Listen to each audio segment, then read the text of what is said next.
Hey there, Gemini. It's Jen here. I'm doing your reading for January 2021. And where's my piece of paper?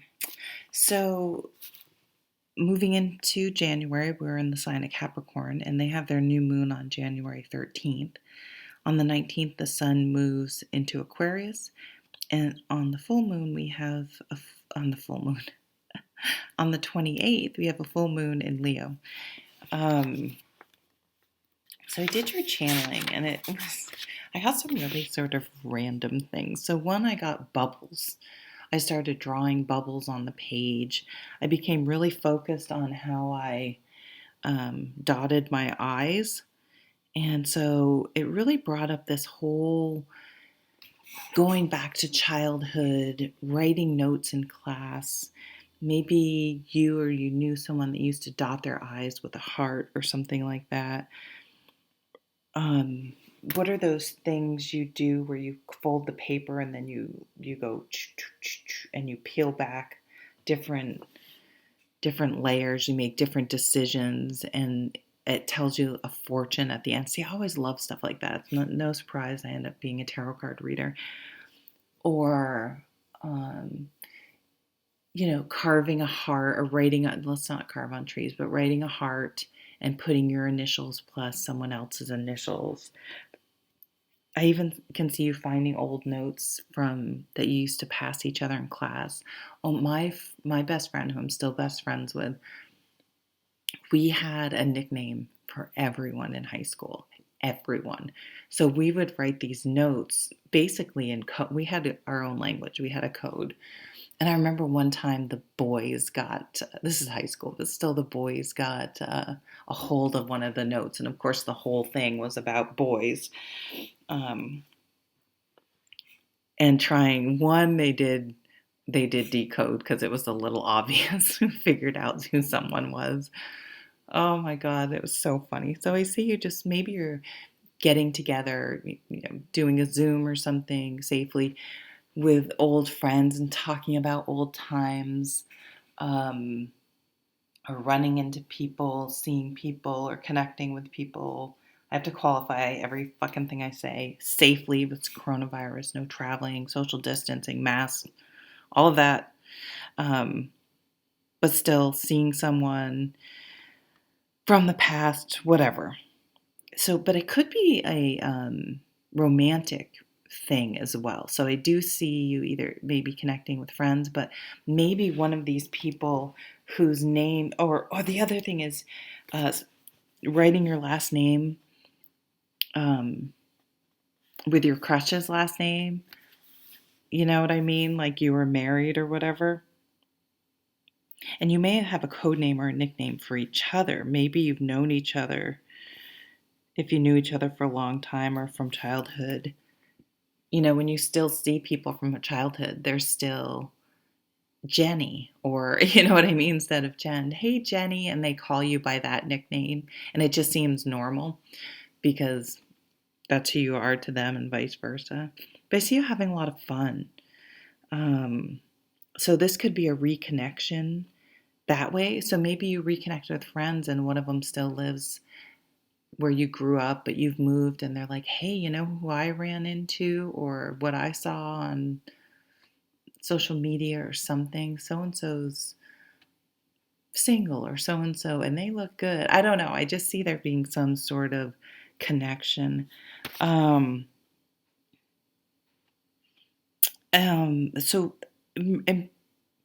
I kind of got an interesting message because I got embracing your authentic self, like letting go, not giving a shit about what other people think. But then I also see you, so either with your look, changing your look a little. So either maybe going natural if you have gray hair or whatever, or something about going natural, or maybe dyeing your hair if it's getting gray and you want to, but changing your look, just changing your look. I mean, there's no judgment either way. It's just you want to change. So you're changing something up. But as far as your attitude and how you navigate in life, and you're not worrying about shit anymore. You're just like, that just doesn't fucking matter. I don't give a shit what other people think, or what other people want, that sounds really selfish, but I don't feel the energy that way at all. I feel the energy as being really liberating and being able to be authentically be yourself. I don't know what did I talk about the bubbles? If that's a pet, a nickname, a pet name, like you literally have a cat named Bubbles, or if it's real bubbles. I mean, we're talking about Six of Cups, blowing bubbles is definitely tied to childhood for me. But having fun, keeping it simple, really simplifying your life in the sense of what is most important here. Is a dirty dish in the sink important, or is spending 10 minutes with my kid important? You know what I mean? Just really being able to let peripheral noise, crap, shit that truly doesn't matter go. And it may, sorry, that was, do I need to reproduce that? I'm moving in. I do have the humor of a 12-year-old adolescent. 10 of Cups, wow. Yeah, letting yourself be happy. 2 of Swords. A choice. So if you are in a relationship, it may be that energy I was talking about of letting go of the little shit, and that really ups your relationship here.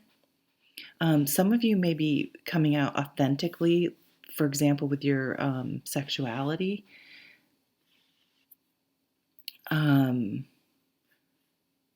But this is happily ever after. And you have to really look at, so you have a choice. Am I going to live my life? Well, there's a real duality here, right? This is a card very much of Gemini, but am I going to live my life so it looks good on paper? Or am I going to live life so it feels good inside and is really fulfilling me and making me happy at the deepest level?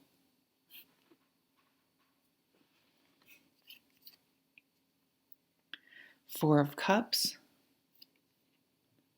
the Emperor. Until you really decide to live authentically, to make the changes you want to make. Some of you may go to therapy. You were kind of going through the motions, blah, just, yeah, I have these empty cups. I'm collecting these cups. I've had love. I've had whatever. But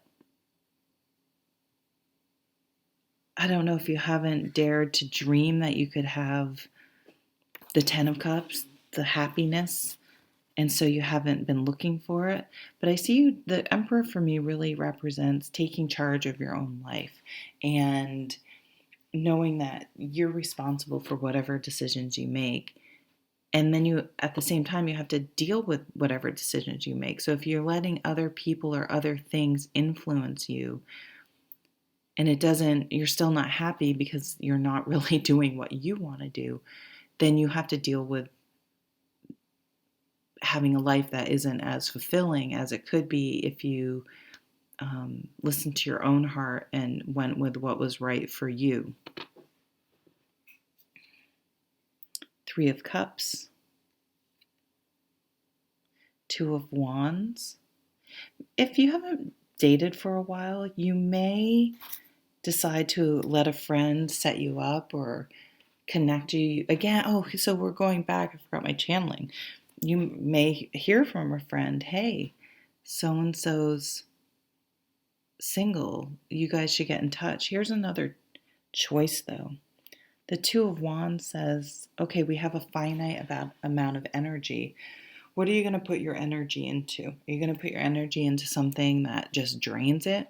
Or are you going to conserve it for things that you really want out of life? What's most important? See if, oh yeah, it's kind of a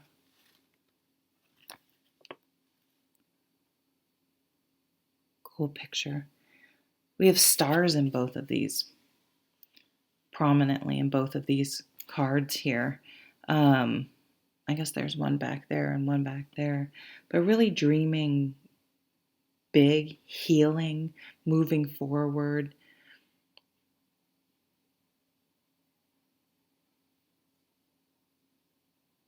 Oh, it wasn't you.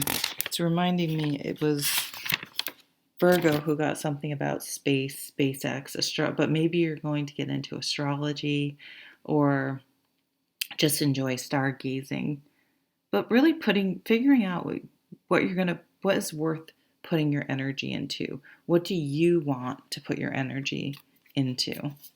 If you've been dating multiple people, I think that's going to stop. I think it's almost like there was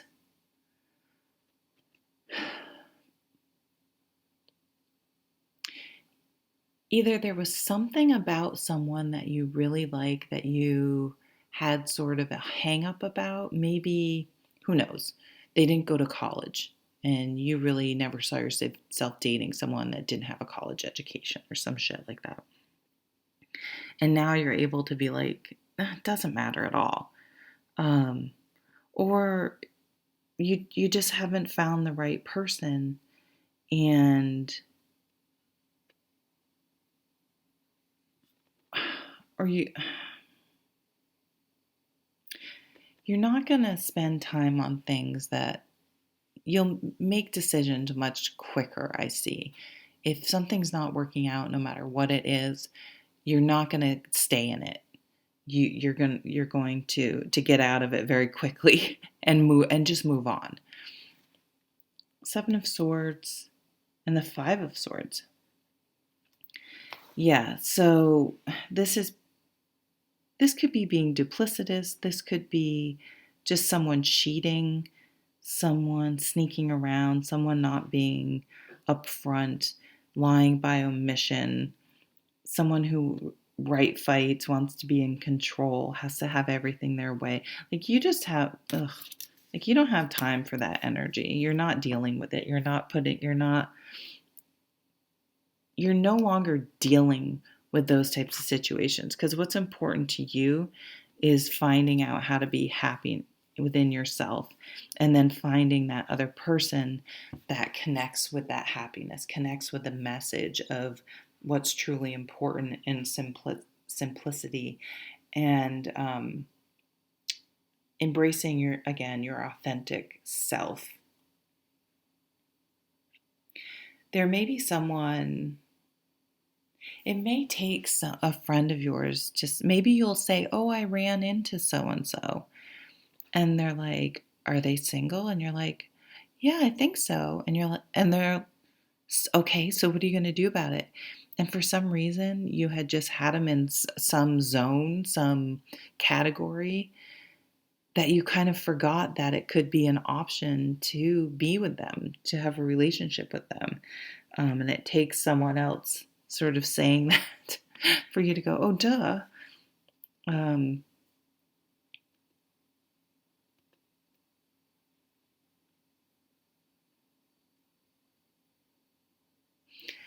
No more people pleasing,